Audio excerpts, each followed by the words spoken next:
ఓం నమ శివాయ శ్రీమాత్రే నమ. మిత్రులకి శ్రేయోభిలాషులకి అలాగే నన్ను ఇంతగా ఆదరిస్తున్న యూట్యూబ్ ప్రేక్షకులందరికీ కూడా పేరు పేరు ధన్యవాదాలు.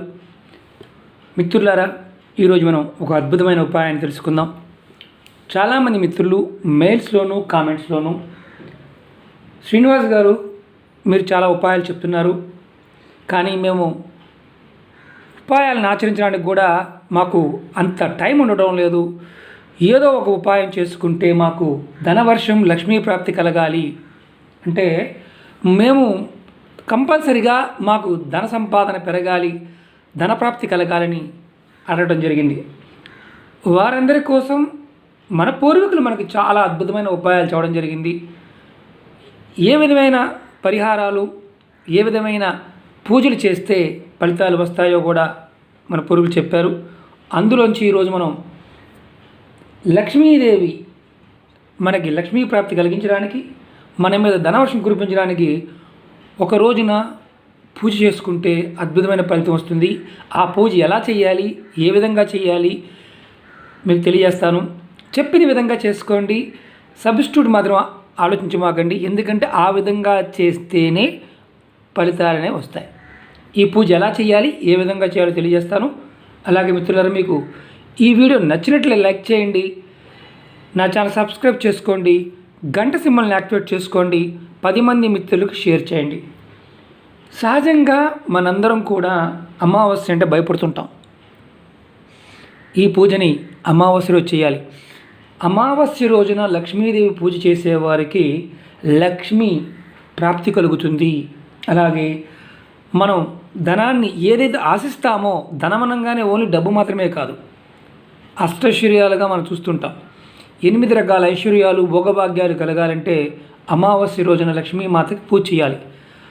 రకరకాల విధానాలు ఉన్నాయి, రకరకాల పద్ధతులు ఉన్నాయి. మనం అనేక రకాలైన విధానాలు చెప్పుకుంటున్నాం. ఇది ప్రతి నెలలో వచ్చే అమావాస్య రోజున ఈ పూజ చేసుకోవాలి.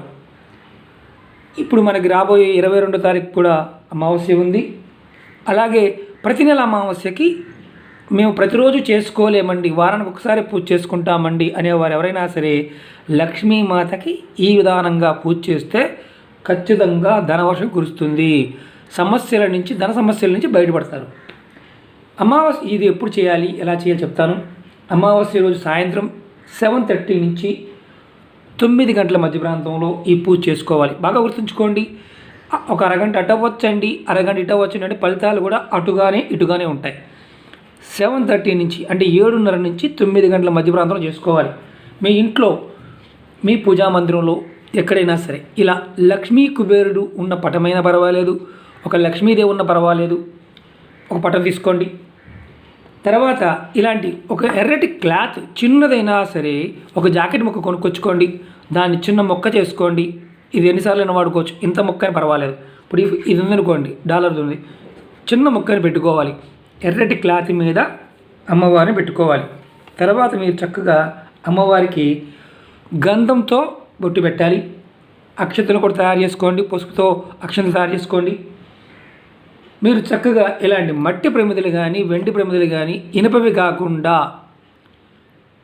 ప్రమిదలు ఏదైనా ఉంటే, వెండి ప్రమిది కానీ, మట్టి ప్రమిది కానీ. మా దగ్గర ఓన్లీ స్టీల్వే ఉన్నాయండి, స్టీల్ ప్రమిది వాడమాకండి, మట్టి ప్రమిది వాడండి. చక్కగా 2 ప్రమిదలు తీసుకోండి.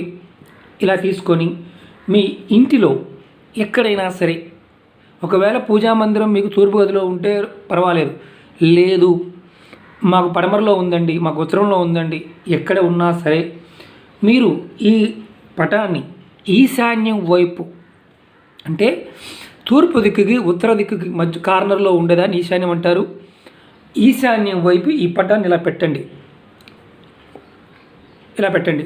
పెట్టి ఏం చేస్తారంటే ఈ ప్రమిదల్ని ఇలా ఎదురుగా పెట్టి చక్కగా మీరు ఒత్తులు తీసుకోండి.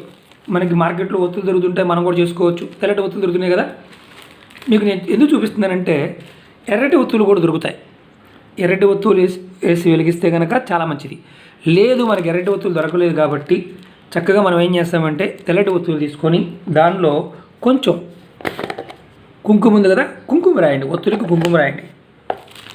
జస్ట్ మీకు చూపిస్తాను నేను, ఎందుకంటే మనకి ఈ మధ్య కాలంలో అనుమానాలు చాలా ఎక్కువగా ఉంటున్నాయి. ఉదాహరణకి మనం ఒత్తి వేసాం, 2 ఒత్తులు వేయాలి, అంతకన్నా ఎక్కువ వేయాల్సిన అవసరం లేదు. 2 కూడా విడివిడిగా ఉండాలి. చాలా చిన్న ఉపాయం కానీ అద్భుతమైన, నెలకొకసారి చేసినా చాలు. ఇలా వేసాం కదా. ఇప్పుడు మనం కుంకుమ మొత్తం రాయాలంటే మొత్తం రాయాల్సిన అవసరం లేదు. కుంకుమతో బొట్టు పెట్టండి. ఇలా బొట్టు పెట్టండి. జస్ట్ మీకు చూపించడం కోసం మిత్రులారా. అది పెట్టిన తర్వాత మీరు దీంట్లో కంపల్సరిగా వాడవలసింది ఆవు నెయ్యి. కంపల్సరిగా ఆవు నెయ్యి మాత్రమే వాడాలి. కొబ్బరి నూనె కానీ, ఆముదం కానీ, నువ్వుల నూనె కానీ ఇలాంటిది ఏది వాడకూడదు. వాడితే ఈ ఉపాయం ఎందుకు పనికిరాదు. ఆవు నెయ్యి మాత్రమే వాడాలి. మేము ఆవు నెయ్యి కొనుక్కునే స్థాయిలో లేవండి అనుకుంటే ఈ ఉపాయం చేయడం మానేయచ్చు. అసలు పూర్తిగా ఉపాయాన్ని చేయొద్దు.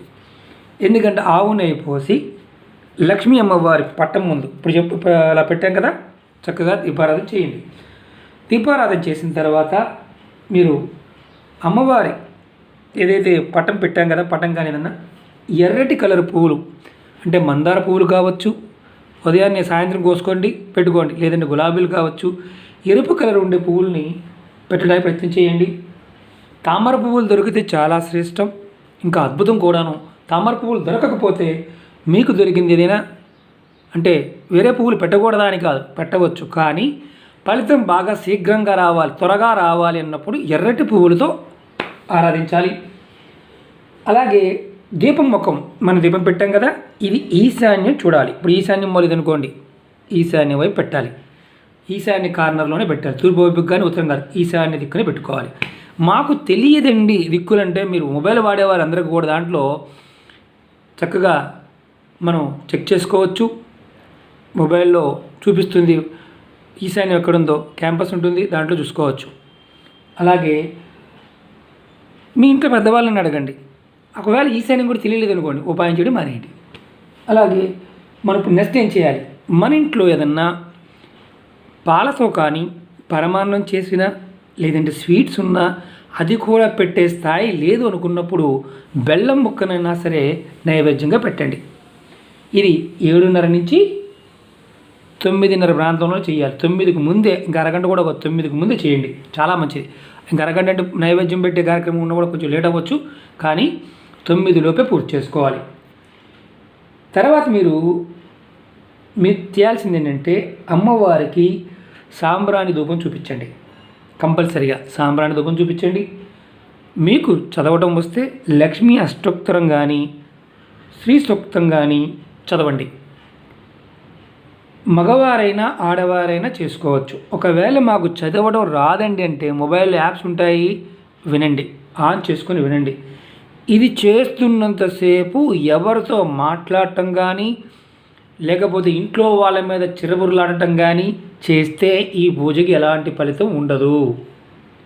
అలాగే ఈ ఉపాయం ఇంట్లో ఎవరైనా ఆడవారు నెలసరి టైం ఉన్నప్పుడు, ఎవరైనా మరణించి అంటే పెద్ద కర్మ కూడా పూర్తి కానప్పుడు అసలు ఈ ఉపాయం చేయకూడదు.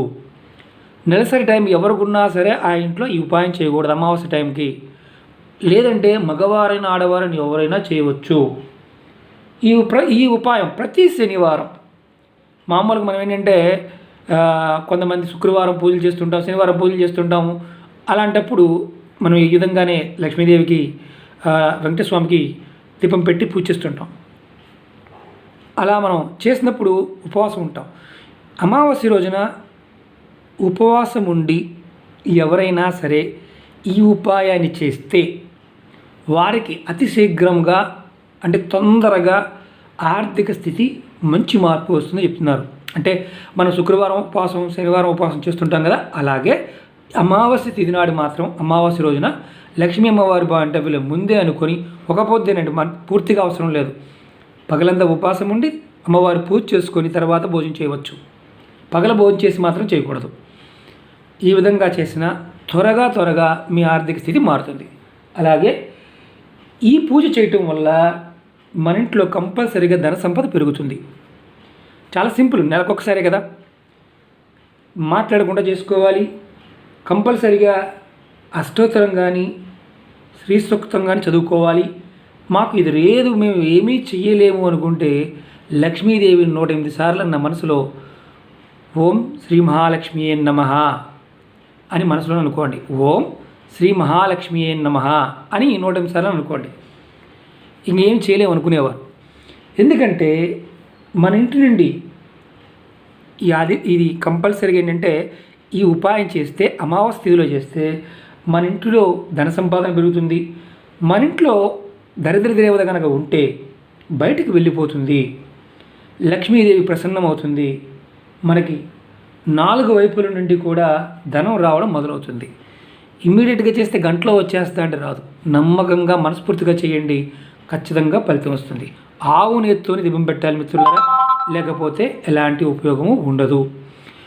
రెండోది, చాలామంది మిత్రులు అంటుంటారు, సబ్స్టిట్యూట్ అడుగుతుంటారు, అలా చేయొచ్చు అలా చేయొచ్చు అని. వీడియోలో చెప్పిన విధంగా మాత్రమే చేయండి. తంత్రంలో ఎప్పుడూ కూడా ఏంటంటే సబ్స్టిట్యూట్స్ ఉండవు. ఉపాయానికి మారుతూ ఉంటాయి. ఆ పదార్థం యొక్క స్థితిని ఆ టైం బట్టి మార్చుకోవాలి కానీ ఎప్పుడు పడితే అప్పుడు మార్చుకోవడానికి అవకాశం ఉండదు. అలాగే మీకు ఈ వీడియో నచ్చినట్టు లైక్ చేయండి, నా ఛానల్ సబ్స్క్రైబ్ చేసుకోండి, గంట సింబల్ని యాక్టివేట్ చేసుకోండి, 10 మంది మిత్రులకు షేర్ చేయండి. ఓం నమః శివాయ, శ్రీమాత్రే నమః.